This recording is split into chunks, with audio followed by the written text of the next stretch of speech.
Will talk on food habits, teachers training. कितवा दिवस आहे सर आज? 20वा का?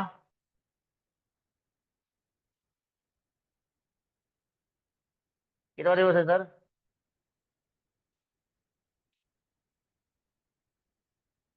माहिती आहे कोणाला? मला असं वाटतं 20वा दिवस असेल आज. आहे का ना माहिती? कोणतरी बोला सर. का मीच सावध आहे फक्त? 20 सर, बरोबर आहे. 20 बरोबर आहे. चला, Yes, sir. कोणी काय बोलण्याची शक्यता आहे का? बघा आपल्याला टॉपिक भरपूर आहेत. कशावरही बोला, काय अडचण नाही, मी ओपन ठेवतो topic. I will keep open. बघा डिसिप्लिन वर बोलू शकता. डिसिप्लिनच्या अंतर्गत आपला सध्याचा हॉट टॉपिक आहे food habits. Food habits for the healthy lifestyle. त्याच्यानंतर आपण रिडिंग वर बोलत होतो. रिडिंग बद्दल बोलू शकता. त्यामध्ये कॉमन रिडिंग वर बोलतो आपण.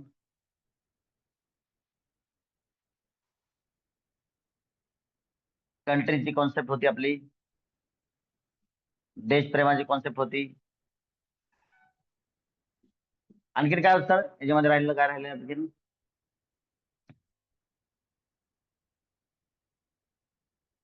त्याच्यावर आपण बोललो असं काय राहिले का? काय मुद्दे होते? मी मुद्दे दररोज देतोय, जेणेकरून कमीत कमी एवढे तरी मुद्दे रस्ते नव्हे. काय होतं सर आणखी? कोणतरी सांगा. प्लीज. हा, काय होतं? नाही ना, आवाज क्लिअर नाही. आवाज क्लिअर नाही. काय होतं? Cleanliness sir. अच्छा, क्लीनलीनेस, स्वच्छता.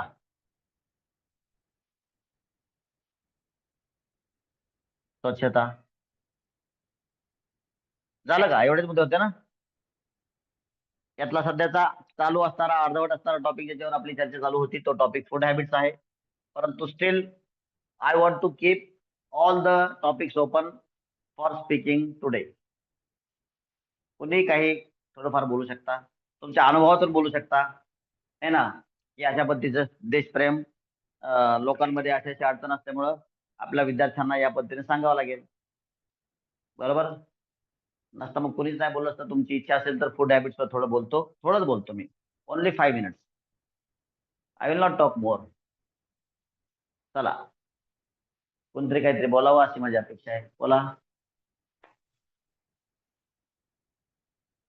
आणि 20वा दिवस आहे आज, लक्षात घ्या.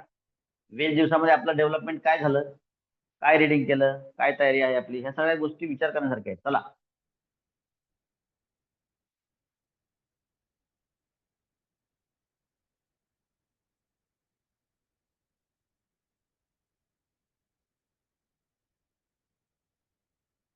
राहिला विषय इंग्लिशचा. इंग्लिशला बी कोणी येत नाही. एवढे सगळे शिक्षक हुशार आहेत इंग्लिशला.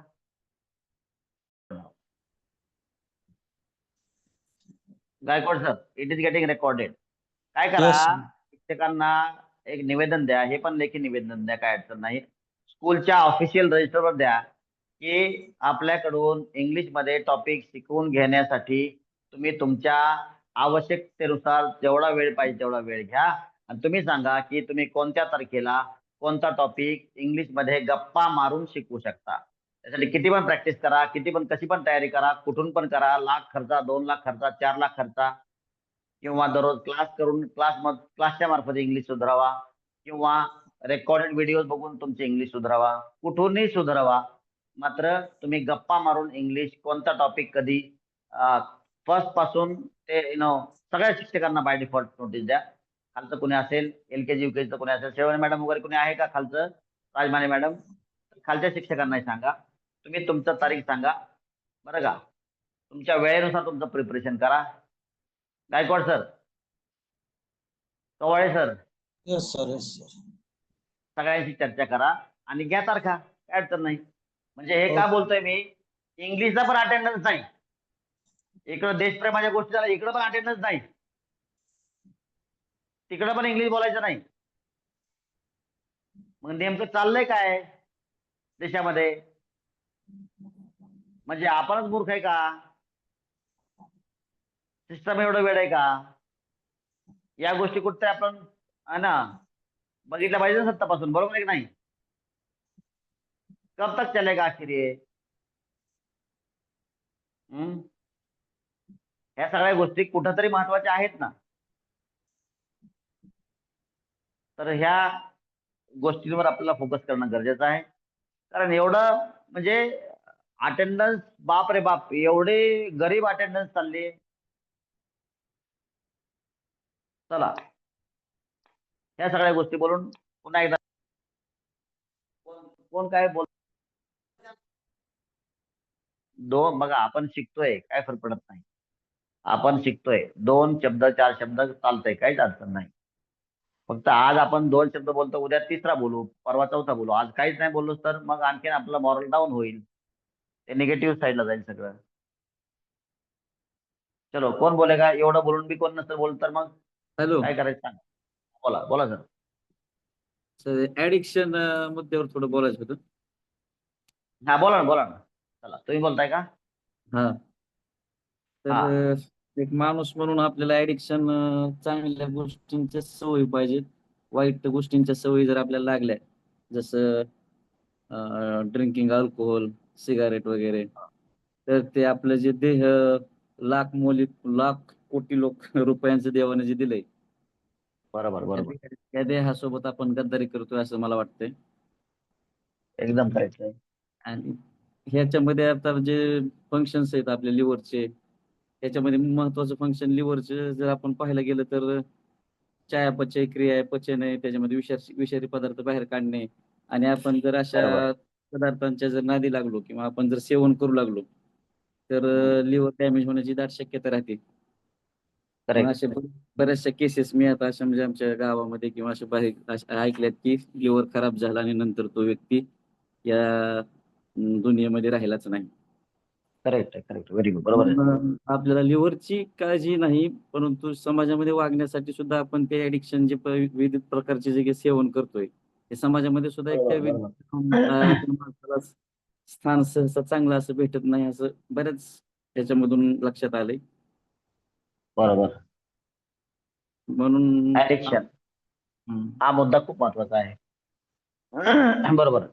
आणि हे सध्या तुम्ही जे फोकस करताय हा ऍडिक्शन म्हणजे कॉमनली बोलताय सगळं सर्वसामान्यांसाठी का शिक्षकांसाठीचा काय कोणता आहे हा? तर हा सर्वसामान्यासाठी, पण आपण आधी हे पाळलं पाहिजे ना सगळ्यांसाठी. म्हणजे आपण हे विद्यार्थ्यांच्या मनात घातलं पाहिजे. एकदम विद्यार्थ्यांना पण करेक्ट. आपण त्याचं महत्व समजून सांगितल्यानंतरच त्यांना कळलं ना बाबा ह्याचं, किंवा हे असं केल्यानंतर असं असं होतंय, मग ह्या गोष्टी आपण करायला नाही पाहिजेत. बरोबर. विद्यार्थ्यांचं प्रबोधन करणं गरजेचं आहे. आणि ऍडिक्शन हे समाजासाठी किती घातक आहे. ऍडिक्शन किती किती मोठ्या मोठ्या लोकांचे आयुष्य बर्बाद झालं. आणि म्हणजे इवन मोठे मोठे सेलिब्रिटीज असतील किंवा मोठे मोठे राजकारणी लोक असतील, हे देखील फक्त ऍडिक्शन या गोष्टीमुळं अर्ध्या आयुष्यामध्ये त्यांना आयुष्याला बाय बाय कसं म्हणावं लागलं. कसे घराचे घर ना, अरबो रुपयाची संपत्ती असलेली ते देखील लोक बर्बादीला लागतात फक्त ऍडिक्शन मुळे. आणि ऍडिक्शनचा आपल्या जीवनावर, मनावर व समाजावर, आपल्या मग जीवनामध्ये सगळं झालं आपल्या. आपल्या शारीरिक गोष्टी आल्या, आपल्या मानसिक गोष्टी आल्या, आपल्या सामाजिक गोष्टी आल्या, व एकंदरीत समाज कसा बिघडतो आपल्या एकाच्या वाईट वागण्यामुळं. समाजामध्ये एक वेगळ्या प्रकारचं त्याला म्हणतो प्रदूषण कसं होतं, सामाजिक प्रदूषण. तर ह्या सगळ्या सामाजिक प्रदूषण म्हणजे काय? तेव्हा 10 लोक चांगले वागतात आणि एक व्यक्ती वाईट वागतोय, तर तो त्या माहोलमध्ये, त्या 10 लोकांच्या टीम मध्ये तो एक प्रदूषण करणारा व्यक्ती ठरला ना. तर या मुद्द्यावर बरोबर आहे. कॅरी ऑन कॅरी ऑन, बरोबर. आणखीन काय मुद्दे तुम्हाला ऍड करायचे? मी मुद्दा मध्ये मला सपोर्टिंग मुद्दा घेतला. हा, येस सर. कशा पद्धतीनं विद्यार्थ्यांच्या मनात याविषयी चांगल्या वाईट गोष्टी बोलल्या पाहिजे? हा. चला, बोला बोला बोला. व्हेरी गुड, ऍड करा ते पॉईंट तुमचे. हा. एवढंच होतं सर. विद्यार्थ्यांना हे आपण समजा असे एखादे बघितल्यानंतर आता बऱ्याच जणांचे लिव्हर खराब झालेत. लिव्हर खराब व्हायचे कारण म्हणजे तेच आहे. मग असे सिगारेट ओढल्याने बऱ्याच जणांना कॅन्सर झालाय. हे विद्यार्थ्यांना जर आपण असं लाईव्ह म्हणजे डेमो दाखवला किंवा गावातल्याच असं असं झालं सांगितल्यानंतर त्यांच्या लक्षात येईल की बाबा ऍडिक्शनच्या नादी आपण कधी लागू नये. आणि आपण शिक्षकांनी त्यांच्यामध्ये मोटिवेशन करून हे बोलणं किंवा सांगणं गरजेचं आहे. कारण एकदा का ऍडिक्शनची सवय लागली तर ऍडिक्शनची सवय सहसा सुटत नाही असं म्हणतात. आता ते ऍक्च्युली आपल्याला इतकं काय आपण त्यात खोल उतरलो नाही. पण बरेच जण म्हणतात की एकदा का ऍडिक्शन लागलं की उतरलो ते खोल उतरायचं म्हणजे आपला ऍडिक्ट व्हायचं असं नसतंय. खोल हा, उतरणं म्हणजे बाबा आपण समाजामध्ये बघतोय की जे ऍडिक्शन ज्याला आपण लागतंय, असं त्याला एक्झाम्पल व्यसन असं लागतंय, बघितले त्याचं की व्यसन सुटत नाही हे दिसतंय हा म्हणजेच खोल उतरणं आहे. ते आपलं हा ऑब्झर्वेशन हेच खोली आहे. हा हा आपलं हा खोली म्हणजे आज थोडीच आहे की आपल्याला दारू पिऊन बघायची, आपला सिगारेट ओढून बघायची, मग सुटतंय का ते बघायचं. असं अजिबात नाही. रिसर्चला देखील काय मर्यादा आहेत ना. म्हणजे जी हम्म वाईट गोष्ट आहे, विष हे आपण घेऊनच मरते का नाही बघायची गरज नाही. उंदराला दिलं तर समजतं नाही मरते म्हणून. म्हणून अनेक प्रयोग उंदर आणि उंदीर आणि बेडूक याच्यावर होतात. आपण सायन्सचे टीचर आहोत, बरोबर की नाही. तो रिसर्च करायचा हम्म याचा अर्थ काय किंवा आपणच उतरायचं आणि आपणच विष प्यायचं असं काय असं नाहीये. रिसर्चला वेगवेगळी साधनं आहेत. ती साधनं वापरून आता इथं या ठिकाणी रिसर्च करायचं म्हणजे काय किंवा लोकांचे जीवन बरबाद होतात आणि त्यांना प्रयत्न केलं तरी त्यांच्या सवयी सुटत नाहीत, ऍडिक्शन सुटत नाही, हे आपल्याला दिसून येत आहे. हम्म बरोबर आहे. बरं आता ऍडिक्शन तुम्ही फक्त एकदम टोक म्हणजे त्याला टच पण केलं नाही असं मला वाटतंय. हे ऍडिक्शन हा जर मुद्दा बघा प्रत्येक मुद्दा एवढा खोल असतो ना त्याच्यावर मोठमोठ्या कित्येक कादंबऱ्या लिहिता येतात आपल्याला, कित्येक कादंबऱ्या, कित्येक लिखाण करता येतं, कित्येक दिवस बोलता येतं. एवढा मोठा मुद्दा आहे हा, एवढा सोपा छोटा मुद्दा नाहीये. ऍडिक्शन म्हणजे काय? साधं ऍडिक्शन सांगतो मला मी आता. साधं साधं साधं आपण सगळं आता बघा, how am I going to connect the dots food habits आणि ऍडिक्शन. आता ऍडिक्शन हे त्यातल्या त्यात समाज मान्यता ज्यांना नाही त्या गोष्टी ज्या गोष्टींना ते तर वर्जच केलं पाहिजे. त्याच्यामुळे बर्बादी कशी होते. परंतु ज्या गोष्टी समाजामध्ये मान्य आहे तो समाजाला अज्ञानच आहे अशा गोष्टी देखील आपल्याला कमी अधिक प्रमाणात बर्बाद करण्यासाठी कारणीभूत ठरतात. मात्र ते तेवढं दिसून येत नाही.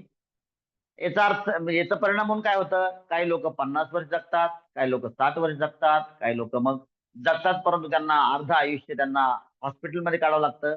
म्हणजे जगून देखील अरे आपण जर किंवा आपल्या मुलांना आपल्या उतार वयामध्ये आपल्याकडं हॉस्पिटलमध्ये ठेवलं तर मग आपण आपल्या कुळीचा उद्धार करतोय का? या देखील गोष्टी आहेत. तर अर्थात वाईट व्यसनं जी समाजाला अमान्य आहेत ते तर नसलेच पाहिजेत. सगळ्यात पहिल्या याच्यावर काम केलं पाहिजे. अर्थात याच्याही पलीकडे जाऊन जर व्यसन या विषयावर बोलायचं झालं तर आपण सगळेच लोक 100% लोक 100% व्यसन करतो. कशाचं? सगळ्यात महत्वाचं खाद्यपदार्थ. कधी घरात गेला किचन मध्ये गेला शेंगदाणे दिसले टाकलं तोंडात, व्यसन आहे. आपण स्वतःला कंट्रोल करू शकत नाही, व्यसन आहे. आता सायन्सच्या भाषेत बोलायचं झालं तर जेव्हा जेव्हा आपण काहीतरी कॅलरी कन्झ्युम करतो तेव्हा तेव्हा आपल्या पॅनक्रियाज मधून एक विशिष्ट प्रमाणामध्ये इन्शुलिनचं सिक्रिशन होतं आणि नंबर ऑफ टाइम्स जेवढं जास्त वेळा ते सिक्रिशन होईल that is literally dangerous to the health, human health. मग त्याच्यामुळं मी आजकाल काय चालू केलं तुम्हाला सगळ्यांना सांगितलं. 2च वेळा जेवण, 2च वेळेस जेवण करायचं, 2च वेळेस त्याला सिक्रिशन होण्यासाठी आपण चान्स द्यायचा. तात्पर्य आता मी माझ्यावर घेत नाहीये. तर आपण काय करतो 4 वेळेस चहा पितो. चहामध्ये 300 ते 350 कॅलरीज असतात. त्यावेळेस देखील ते काय होतं तुमचं इन्शुलिन सिक्रेट होतं. जेव्हा जेव्हा तुम्ही काहीतरी कॅलरी कन्झ्युम करता आणि मग म्हणता अहो चहा घ्या ना, काल माझ्याबरोबर एक क्लायंट होता तो म्हणला अहो ज्यूस घ्या ना खूप चांगला आहे. म्हणलं चांगला जरी असेल तरी माझं शरीर खूप महागाचं आहे. 4 वेळेस मी इन्शुलिन सिक्रेट होऊ देत नाही. मग मी एकदम काळी कडुझार कॉफी पिलो. आता त्या कॉफीचा फायदा काय? That is good for heart. त्याच्यामध्ये जवळजवळ 0 कॅलरीज असतात, इन्शुलिन सिक्रेट होत नाही. अलाउड अलाउड फूड मध्ये काय काय तुम्हाला? काकडी आहे थोडीफार, जास्त नाही ती पण. थोडी काकडी खाऊ शकता किंवा एकदम 0 कॅलरी असणार, जवळजवळ 0 कॅलरी असणार. ताक ताक पण पाणी टाकून, ताक पण पातळ असावं, घट्ट नसावं. दही पण अलाउड नाही, दह्यात पण कॅलरीज आहेत. तात्पर्य आपण काय करतो सकाळी सकाळी चहा, काय हे व्यसन आहे.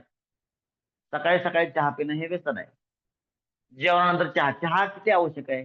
आवश्यक आहे का?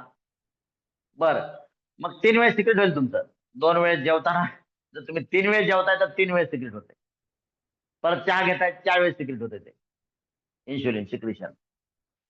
तात्पर्य आपण कळत नकळत आपण सगळे. दुसरी गोष्ट, रात्री जेवण आवश्यक आहे का? संध्याकाळी 6च्या नंतर जेवण आवश्यकच नाही. मात्र आपण काय करतो? जेवणाची नशा करतो. नशा करतो कशावरून म्हणतो मी? झोप येत नाही. म्हणजे काय? आपण जेवण करतो आणि शरीराला काय करतो? त्या नशेमध्ये टाकतो आणि त्या नशेमध्ये आपण डोळे बंद करतो. झोप लागत नाही. मग झोप ही आपल्याला नैसर्गिकपणे लागली पाहिजे. मग नैसर्गिकपणे लागली पाहिजे म्हणजे काय सर? साधारणतः 6च्या आतमध्ये जेवायचं आणि भूक लागण्याच्या आतमध्ये झोपायचं. 9:30 वाजता झोपून जा, काय अडचण नाही. सकाळी उठा, जे काही कामं करायचे आपल्याला सगळे समजा भारताचा खूप मोठा महान व्यक्ती बनायचंय, 4:30च्या पुढे आहे ना. आणि सकाळचं जेवण नाश्ता जे काय आहे सिस्टम जागा झाल्याशिवाय करायचं नाही. सिस्टम झोपेत असताना आपण त्याच्यावर बोकांडी मारतो काय? अन्नपदार्थ. बरं का करतो हे? काय हे? जिभेचं ऍडिक्शन आहे. म्हणजे ऍडिक्शन हे वेगवेगळ्या प्रकारचे असतात. अर्थात जे समाज मान्य नाही त्या ऍडिक्शनचा आणि शिक्षकाचा कसलाही संबंध जुटला जाऊ नये, ही पहिली गोष्ट आहे. असं मग आदर्शवत कसं होणार ना? अर्थात अगोदर समाज मान्याचे नाही ते आणि हळूहळू मग या व्यसन, हे पण व्यसनं कशी आहेत, ह्या पण आपल्या बॅड हॅबिट्स कशा आहेत, या मुलांवर बिंबवणं खूप चांगलं आहे. मी म्हणतो 2 मार्क कमी पडू द्या मुलांना. मात्र जी समोर घडणारी पिढी आहे त्याच्यामध्ये आपण उच्च प्रतीचे विचार टाकण्याचा प्रयत्नात आपण संपलो तरी चालेल. आता हे चांगलं ऍडिक्शन आहे. चांगलं व्यसन असलं पाहिजे. वाईट व्यसन नसलं पाहिजे. आता व्यसनाचे देखील चांगले आणि वाईट असे आपल्याला क्लासिफिकेशन करता येतं. मग कोणत्या पुस्तकात नाही. मग मग आपण काय करायचं? आपण तयार करा. आपल्याला काय कोणी बंदी घातली? कोणत्या पुस्तकात लिहिलंय का? तुम्ही कोणत्याही व्यसनाचं चांगलं किंवा वाईट असे क्लासिफिकेशन करू शकत नाही. व्यसन म्हणजे सवय जी सुटत नाही. समजलं? जी सवय जे आहे ते मर्यादेपेक्षा जास्त वेळा रिपीट होते एखादी गोष्ट किंवा जास्त होते, आवश्यकतेपेक्षा जास्त होते. मग कधी-कधी ती चांगली असू शकते एखादी. म्हणजे लाख मधून एखादी सवय हे व्यसनामध्ये तुम्ही चांगली सवय घेऊ शकता. मात्र व्यसन म्हणलं की हा निगेटिव्ह वर्ड आहे. बरोबर आहे? अगदी बरोबर तुमचं सर. आणि शिक्षकांचा आणि व्यसन या शब्दाचा आपसात संबंध असता कामा नये, एक गोष्ट. दुसरी गोष्ट, व्यसन या विषयावर मुलांना देखील प्रबोधन करणं गरजेचं आहे. प्रबोधित करणं गरजेचं आहे. मुलांना याच्याविषयी सखोल माहिती सांगणं गरजेचं आहे. आणि काही गडबड न करता व्यसन हा टॉपिक एक दिवस घेतला तर 1, 2, 3, 4, 5, 6, 7 दिवस, 8 दिवस चालले, काही फरक पडत नाही. त्याच्यामुळे तो विद्यार्थी स्वतःच्या लाईफमध्ये तर विचार करेलच करेल, मात्र तो त्याच्या घरच्यांना काहीतरी 4 शब्द चांगला सांगण्याचा देखील प्रयत्न करेल आणि याच्या मार्फत पुन्हा एकदा देशसेवा घडू शकेल. समजलं? या पद्धतीने मला असं वाटतं. कवाळे सर, तुम्हाला काय ऍड करायचं का आणखीन? No sir. बऱ्यापैकी झालं. आता कवाळे सरांना वाटलं कुणीच बोलत नाहीये. त्यांनी बोलले. चला, व्हेरी गुड. चांगली गोष्ट आहे. चांगला विषय घेतला तुम्ही सर. गरजेचं आहे. आणि आजचं बोलणं तुमचं कालच्या बोलण्यापेक्षा पुढच्या लेव्हलचं होतं. तुम्हाला असं वाटलं का नाही? Yes or no? Kawale sir. Yes. Yes sir. फरक पडतो, फरक पडतो. बघा, हेच मला सांगायचंय. आजच्या बोलण्यामध्ये थोडासा ठहराव होता, ठहराव. स्थिरता होती. परवाच्या बोलण्यामध्ये थोडंसं असं, पण काही अडचण नाही. हे this is true with me also, this is true with everybody. कालच्यापेक्षा आज आपण थोडंसं पुढच्या बाजूला जातो आणि हेच मला सांगायचं, त्याच्यामुळे आपला हा टास्क आहे. गायकवाड सर, गायकवाड सर गेले का? गायकवाड सर आहेत ना? ओके, ठीक आहे. गायकवाड सरांना सांगा, ते ऐकत असतील तर ऐका सर. काय करा, हे अटेंडन्सच्या विषयी सोमवारी चांगला व्यवस्थित निर्णय घ्या. आणि काय अडचण नाही, आपल्याला काही गडबड करायची नाही. आठवड्यातून 1 दिवस म्हणा, 2 दिवस म्हणा, आवश्यकतेनुसार कोण कोण कोणत्या दिवशी अवेलेबल होऊ शकतंय या सगळ्या गोष्टींचा अभ्यास करून. कारण एक आपलं प्रकरण अगोदरच मागं पडलंय ते युपीएससीचं मुलांचं, त्याच्यावर बी आपल्याला चर्चा करायची एकदा. युपीएससीचा मला ते एक्स्ट्रा क्लास चालू करायचा आहे. ते कधी करायचं? आठवड्यातून काय दिवस का होईना पण ते मला घ्यायचंय. किंवा संडेला सकाळी सकाळी घेता येईल का? किंवा सॅटर्डे संडेला आपल्याला घेता येईल का सुट्ट्यांच्या दिवशी? याच्यावर देखील आपला विचार करायचा एकदा. किंवा मी वैयक्तिकपणे फोन करून तुम्हाला विचारून घेईल. ठीक आहे? All right. सो पुन्हा एकदा आपण जे 8-9 लोक समोर आलेले आहात, इतर लोक नाही येऊ शकली, मात्र तुम्ही तुमच्या इतर गोष्टींचा त्याग करून फॅमिलीचं जीवन बाजूला ठेवून तुम्ही या ठिकाणी खऱ्या अर्थानं राष्ट्रभक्तीसाठी एकत्र आले, याबद्दल तुमचे सगळ्यांच्या वतीनं सादर धन्यवाद. तुमच्या देशभक्ती सलाम करून आपला सर्वांकडून एक आज्ञा घेतो. Shall we have pause? Yes, sir. We'll have pause. Okay, will have pause. सर्वांना माझा सादर प्रणाम.